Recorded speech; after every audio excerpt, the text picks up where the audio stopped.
we finally got a multiverse episode in Legion. Now, Meth David actually did a pretty good job explaining the multiverse. I also did a video. I'll throw it up behind me and I'll throw it in the link if you want to check it out. It gives a pretty good description, I think. Not that Meth David didn't do a good job, but I think I get into a little more in depth. Now, it's also funny when you're watching these different possible realities, you wonder, well, which one am I? Which one best lines up?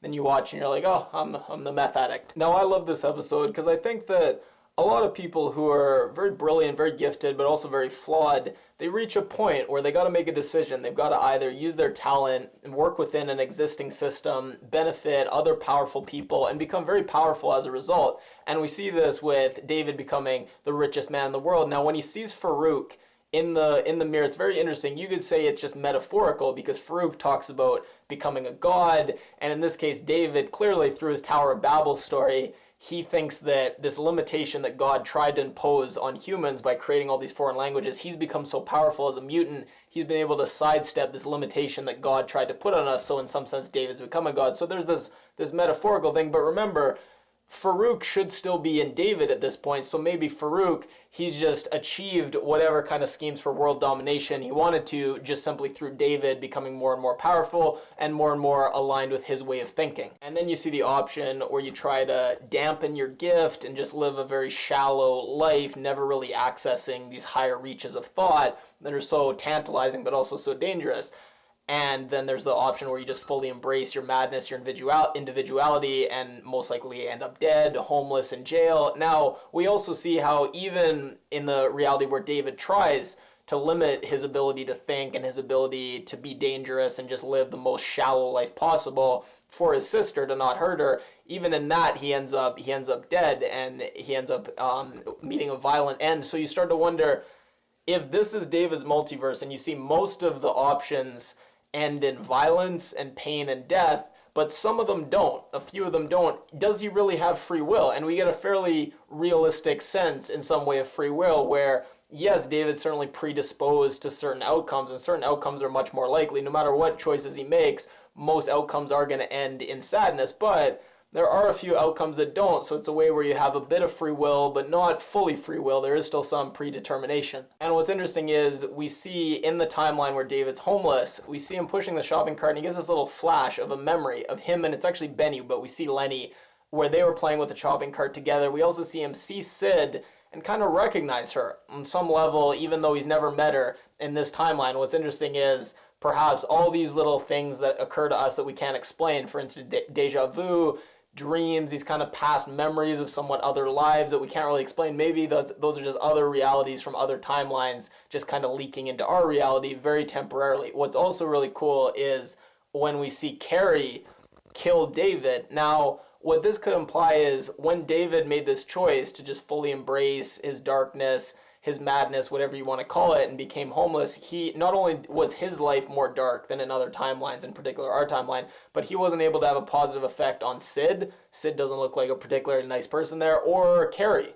So in a sense that there's this idea that not only was his timeline darker for him, but the timeline was darker for maybe everybody. And then there's this idea that maybe some timelines, the forces of good and evil, they're kind of balanced and everything's kind of in whack, but there's some timelines, some dark timelines, where the forces of evil have just completely dominated and almost everyone's life is in some way worse. And by the way, the action was great in this as well, whether it's David sending people flying. I loved when he turned the gun so it was pointing away from him and then made the guy fire all his bullets so his gun was empty. Just fantastic action sequences. Sometimes I'm surprised because the show does so many other things so well. I'm surprised they nail action so well, but I guess I shouldn't. Now, why was this episode after Amy's death? I think it was very significant. One, I think it's interesting. There's one interpretation. Why did the Shadow King transform Amy's body in this way and then send it to David? Now, I think there was two reasons. One was to trigger David so he'd get very angry and potentially unleash this great power that the Shadow King can co-opt and use. Also, I think he wanted to test out that body transforming weapon, or I guess a little gun. It's not really a weapon, more of a tool, because the Shadow King needs does he need his body, or does he just need a body that is similar? So if the Shadow King was able to grab some of the DNA from his body, like he did with Lenny's body, and then transform himself a new body, would he not necessarily need to find the actual location of his old body? Does he just need any kind of body with the same DNA, because mutations, remember, mutations are biological, so maybe he just needs that kind of DNA, that biological mutation, then he can find some other body, transform it into a body with that mutation that's going to give him this great power. So I thought that's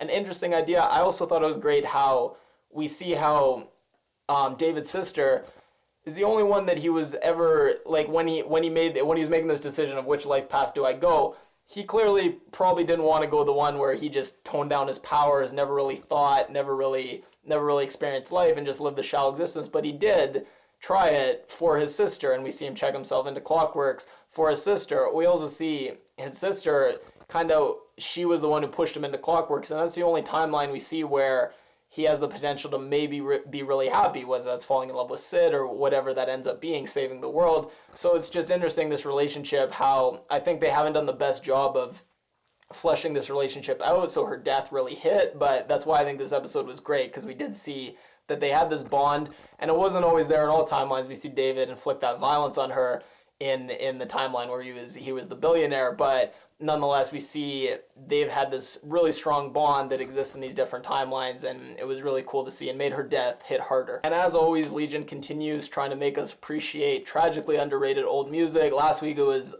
Heroin by Velvet Underground. This week it's this song. Play a little bit of it there.